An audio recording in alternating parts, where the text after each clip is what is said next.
Hello guys, hello people, welcome back to this YouTube channel. I am K&G TV, where we do celebrity news and social media wahala. My beautiful people, today we've come because the Kaduna State Governor Nasir El-Rafai has come to react to the arrest of the IPOB leader Nnamdi Kanu arrest. My people, I go leave you people to watch the video, but before I go, please don't forget to subscribe, don't forget to like this video, and also turn on your post notification so that whenever I upload a video, you'll be amongst the first to be notified. So my people, let's dive into the video without wasting much of your time. See you next time. Ciao. The federal government, Nigeria government, announced they don't arrest the leader of IPOB, Nnamdi Kanu. What will be your reaction when you hear that news? I was very happy. I was very happy for two reasons. First, you know, the man was on trial and he jumped bail. Okay? That in itself is a crime. And no legal system should accept that. It doesn't matter whether it is Nnamdi Kanu or Nasir El-Rafai. You're on bail. There are conditions to the bail. You have sureties. To jump bail, you know, jeopardizing your sureties. Because people that acted as surety, you know, did that out of trust. And you expose them to danger. You expose Senator Abari, the minority leader in the Senate, to the likelihood of arrest. Because if the judge wanted, you could have arrested Abaribe and put him in prison until Nnamdi Kanu is produced. That's not how you should run our country. So that's one. Secondly, you know, a person that challenges the sovereignty of Nigeria, the authority of the state, and even incites violence to boot, you know, calling on people to burn police stations, to attack prisons and release criminals and kill other ethnic groups. He refers to his own country, whose passport he carried to go to wherever he was, as a zoo. He insults every official. He has insulted me so many times, but that's okay. You know, we are leaders, so we have to be insulted, even by scallywags like Nnamdi Kanu. But how can you sit in the comfort of another country and be encouraging the killing of citizens, encouraging the likelihood of your own backyard to be a battleground? Who does that? If you are smart, you take battles to other places. You don't invite war to your own people. This is what Nnamdi Kanu is doing. He has violated several laws of Nigeria, and it was proper that the federal government followed the processes and used the Interpol red flag system to bring him to justice. And he should be brought to justice. He should have his day in court. If he's guilty, fine. If he's not, he has insulted us for nothing. We'll live with it. I congratulate the federal government. I'm pleased with this development. And this should be a message to all these separatists challenging the authority of the Nigerian state to be very careful. The government may be patient and follow due process, but in the end, you'll face justice. So, Your Excellency, you talk about the issue of banditry and kidnapping being something where the states, they currently battle with. Waiting the states they do, especially when you see, say, in the last couple of months alone, 3 schools, they don't kidnap students from waiting the state they do. We don't talk to some parents and some guardians who tell us, say, the government no even contact them in the time when their children, their hands of the kidnappers. We have taken an official stand against payment of ransom for bandits. For a simple reason.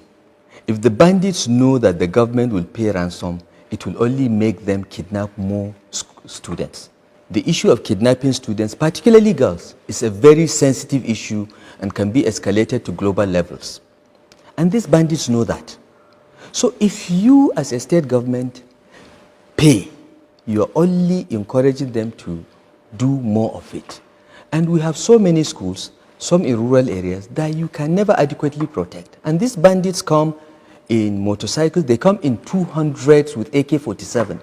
Even if you have 20 soldiers there, they cannot successfully, you know, defend against 200 soldiers with, bandits with the same firepower. So we debated this and said we will never pay bandits. So how would you be able to help? So But you see what the Greenfield parents said about us not contacting is not true. Our Commissioner Internal Security was engaging with them and listening to them, but the moment government visibly gets involved, the bandits even raise the ransom. Okay? They are not telling the truth by saying that we are not in touch with them. We are sympathetic. We said we will not pay. We were working with the military to launch an operation to rescue them. We knew where they were, but the risks of losing some of the students was what prevented the military from moving.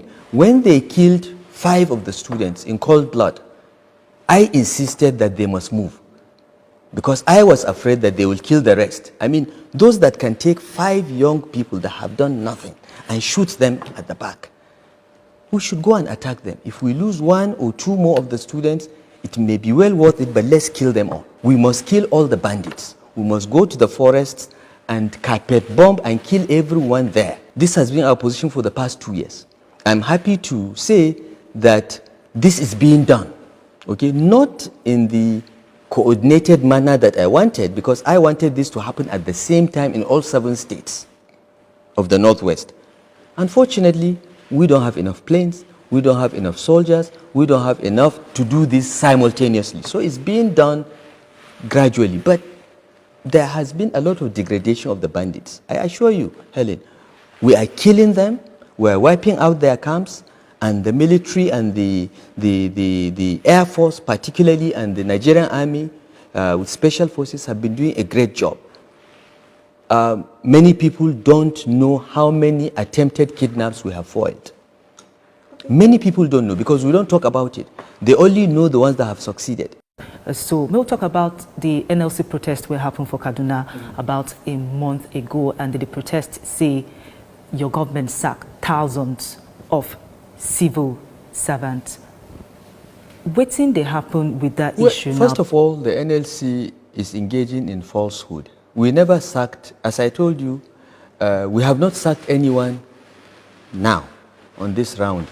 The local governments, which are autonomous, have disengaged some employees because the local governments are facing more financial crisis than the state government. So they were quicker in letting go some employees, I think about 2,000, mostly unqualified teachers, those with forged certificates and so on. So the local governments have sacked some staff. Of course, I'm being blamed for that as if the state government controls the local governments, but local government autonomy has always been the norm in this state. We don't interfere with them. They are threatening to come back. Exactly. We are ready for them. We are ready for them. That's all I will say. We will not give them the opportunity to disrupt the lives of the people of Kaduna State. We are ready for them. We are planning for them. Your Excellency, you get any ambition to become the president of Nigeria? Helen, look at me. Look at my gray hair. If you see my picture when they swear me in, my hair day black, well. Look at how it has become. This is a very difficult job. And that's just state governor. One state out of 36. A big one, yes. A difficult one, yes. But it's not the same as Nigeria. The presidency of Nigeria is a very serious job. It's too much for a 62-year-old. What about the office of the vice?